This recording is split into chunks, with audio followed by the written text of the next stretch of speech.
Halo semua, perkenalkan nama saya Winnie Audriana dari kelas 10 MIPA 2. Di video ini, saya akan menjelaskan mengenai alasan pengedaran nafza di Indonesia sulit diberantas. Sebelum saya masuk ke bahasan utama, mungkin saya akan sedikit menjelaskan mengenai apa itu nafza dan undang-undang yang mengatur tentang nafza.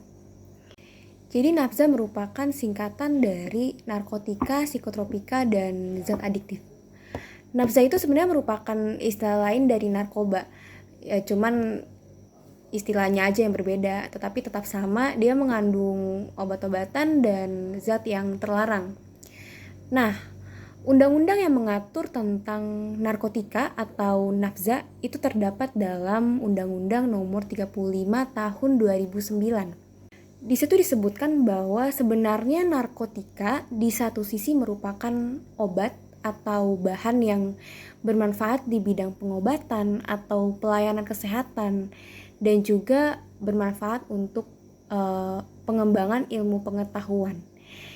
Tetapi di sisi lain ya, narkotika tuh juga dapat menimbulkan ketergantungan yang sangat merugikan apabila disalahgunakan atau digunakan tanpa pengendalian maupun pengawasan yang ketat. Jadi sebenarnya narkotika itu bermanfaat di beberapa bidang tertentu, namun akan sangat berbahaya jika disalahgunakan. Dan penyalahgunaan narkotika atau nafza saat ini itu sudah tersebar di berbagai negara. Nah, di Indonesia sendiri, penyalahgunaan nafza sudah sangat memprihatinkan. Nafza telah memakan banyak korban dan merusak generasi bangsa. Pemerintah juga sudah berusaha sangat keras dalam memberantas nafza di Indonesia. Namun ternyata pengedaran nafza di Indonesia sangat sulit diberantas. Mengapa? Dan apa saja faktor-faktornya?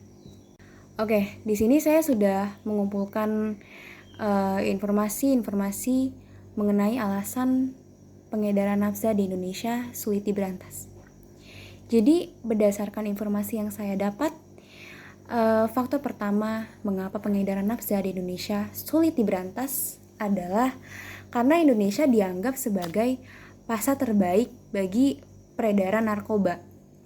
Jadi, menurut survei dari Badan Narkotika Nasional, keberhasilan aparat penegak hukum mengungkap penyelundupan narkoba itu baru sekitar 10%. Ya, hal ini menunjukkan bahwa Indonesia masih merupakan wilayah sasaran penyelundupan narkoba internasional karena permintaan konsumsi narkoba juga masih tetap tinggi gitu.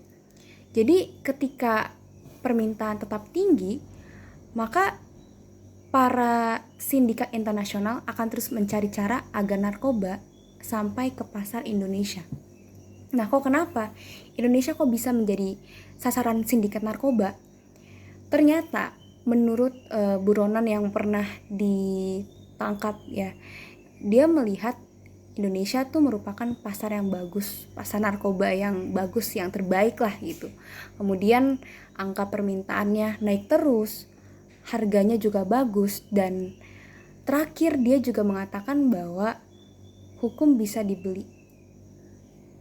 Jadi itu ya faktor pertama kenapa pemberantasan narkoba di Indonesia itu sulit diberantas.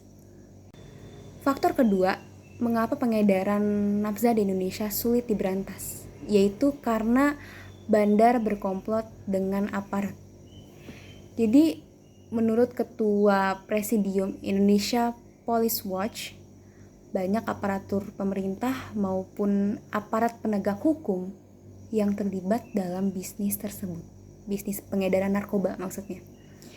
Nah, sayangnya sanksi atau hukuman berat hanya diberikan kepada bandar narkoba, sedangkan aparat penegak hukum yang terlibat hanya diberikan sanksi ringan.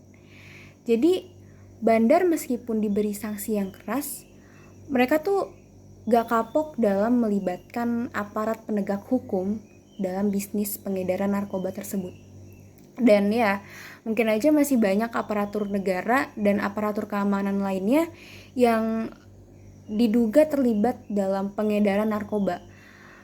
Dan selain itu ya, faktor lain yang menyebabkan bandar bisa berkomplot dengan aparat adalah karena banyaknya aparat yang diperbudak narkoba dan diperalat bandar narkoba. Ya, dikarenakan lemahnya juga pengawasan dari atasan terhadap bawahan, dan juga selain itu lemahnya juga hukuman yang diberikan institusi Polri terhadap aparaturnya. Jadi institusinya itu bukannya memberikan hukuman, malah cenderung melindungi, sehingga tidak ada efek jerak. Jadi untuk faktor yang kedua, aparat pemerintah maupun penegak hukum yang malah cukup berperan besar dalam pengedaran narkoba di Indonesia ini. Jadi ya sulit diberantas karena ada campur tangan dari aparat pemerintahan. Faktor ketiga, mengapa peredaran nafsa di Indonesia sulit diberantas, yaitu karena luasnya wilayah NKRI dan juga terbatasnya fasilitas yang digunakan untuk memberantas pengedaran narkoba. Jadi, menurut Kepala Badan Narkotika Nasional, mereka masih merasa kesulitan dalam menangkal dan menindak peredaran narkoba.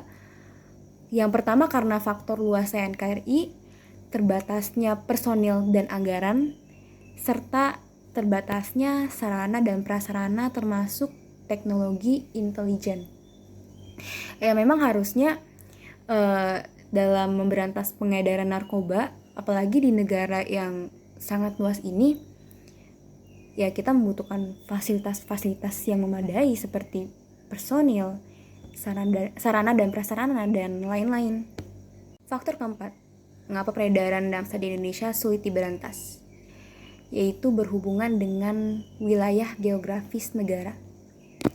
Menurut Menteri Koordinator Bidang Politik Hukum dan Keamanan, sulitnya memberantas peredaran dari luar negeri itu berhubungan dengan wilayah geografis negara. Indonesia merupakan negara dengan wilayah perbatasan terbesar kedua di dunia. Dan wilayah perbatasan Indonesia itu sangat panjang, sekitar 99.000 kilometer. Dan di wilayah perbatasan masih ada pulau terpencil dan terluar yang belum mendapat penjagaan yang ketat. Jadi hal itulah yang menyebabkan jalur masuk narkoba dari luar negeri ke Indonesia itu belum teramankan dengan baik.